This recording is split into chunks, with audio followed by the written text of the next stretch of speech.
How is it going, everybody? You're watching Then About Tech, and today I'm going to talk about Apple One. More specifically, answer this question: is it worth it?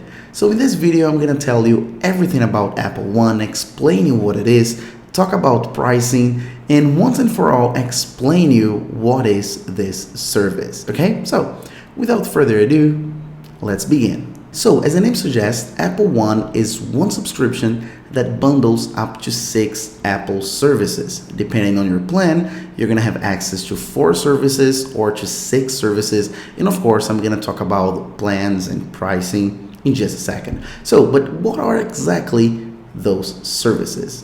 Some of them are very popular, very well known, and I'm sure you know about, and some others are pretty new and maybe you're not really familiar with them. Okay, so Apple One bundles, it can bundle up to 6 services, as I said, so like iCloud, Apple Music, Apple TV Plus, Apple Arcade, Apple Fitness Plus, and Apple News Plus. So that's 6 services that Apple One actually like embraces and gives you like in a single package. All right, so right off the bat, I have to tell you one important thing. If you are familiar with all of those services, and if you actually use all of those services, it's worth it.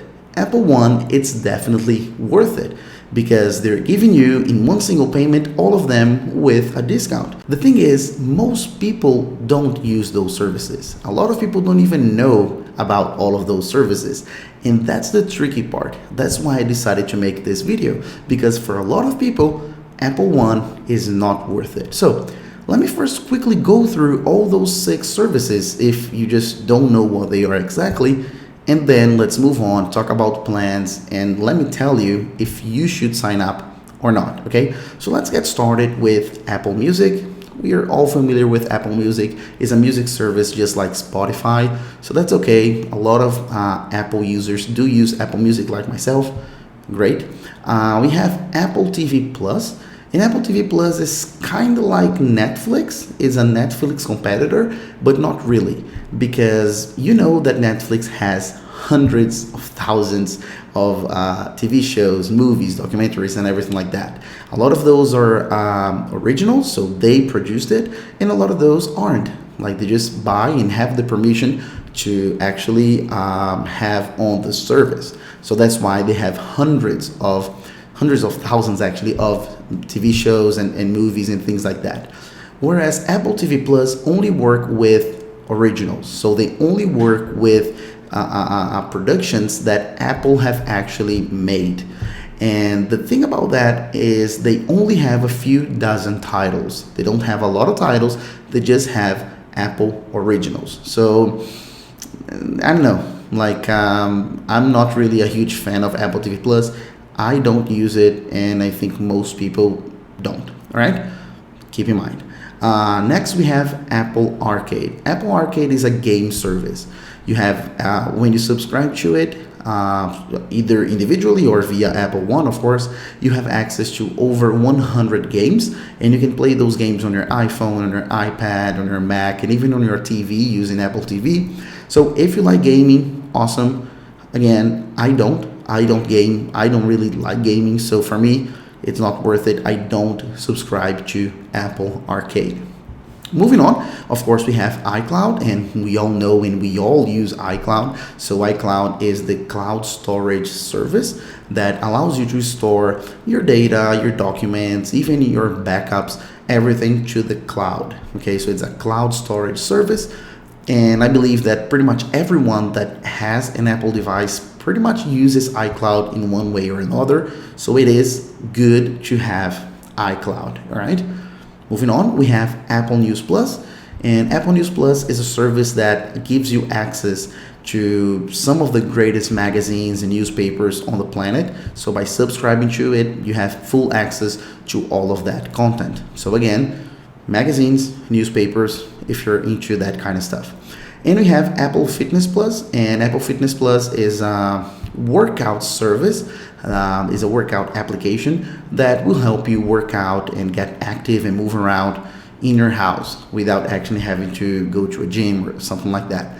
Okay, now you have the big picture of those 6 services. Before we move on, we have to talk about something that not everyone really pays attention when they go ahead and sign up for those services, because there are actually some criteria you need to meet in order to use some of those services. Like, for example, Apple News Plus. Apple News Plus is only available in a few countries on the planet. So if you are, for example, in Brazil, like I am, we don't have Apple News Plus. We don't even have Apple News.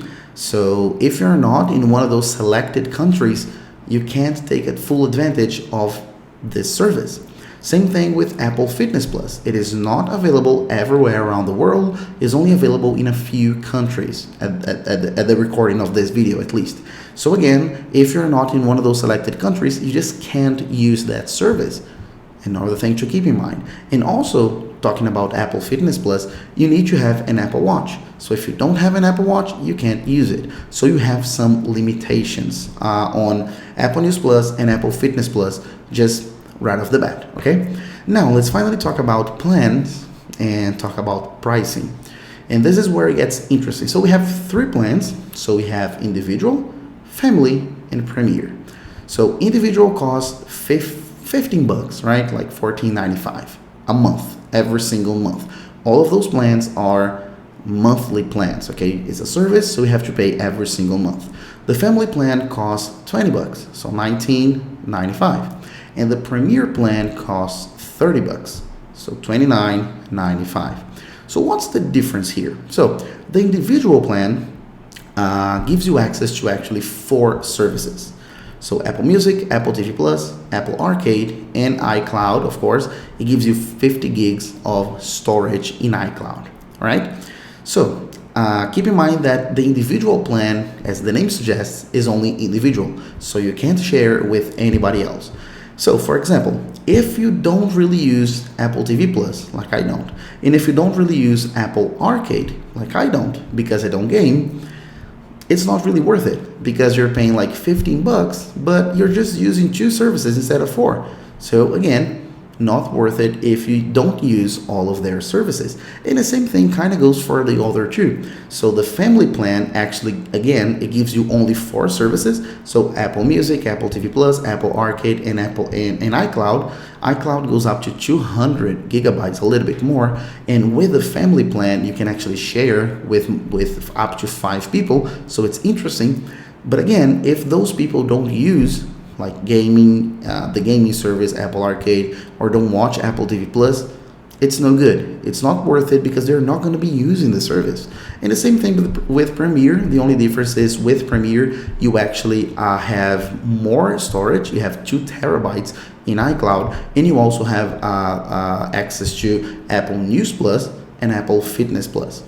So the big learning here, the big picture here is the big understanding, and the conclusion of this video is Apple One is only worth it if you do use all of the services. So if you're trying to get individual or family, make sure that you do use all of the 4 services provided. Then it's worth it, definitely. Same thing with Premiere. Make sure you use all the 6 services they're providing you. If you're not, you're just paying for something that you're not going to use. So you're getting a discount. It's saying like you're saving $6 on individual, you're saving $8 on family, and you're saving $25 on Premiere. Yeah, you're saving if you were subscribing to all of those services individually. But if you're not, like me, for example, I just actually use Apple Music and iCloud. So I just use 2 services. For me, it's much better to pay for them individually than actually use Apple One, bundle all of those services together, but I'm never going to use them. So that's pretty much it. I just wanted to explain you what Apple One is. A lot of people is asking me this all the time. What's Apple One? What's Apple One? What's the deal with Apple One? How much is it? And everything. So I wanted to give you this understanding of what's the service, and then of course tell you if it's worth it or not. Hope you enjoyed it. Hope it was helpful to you. If it was, please make sure to hit the like button down below, the subscribe button down below as well, and the little bell icon to get notified whenever I post a new video. So that's pretty much it. And I'll see you guys in a few days as always. Bye bye.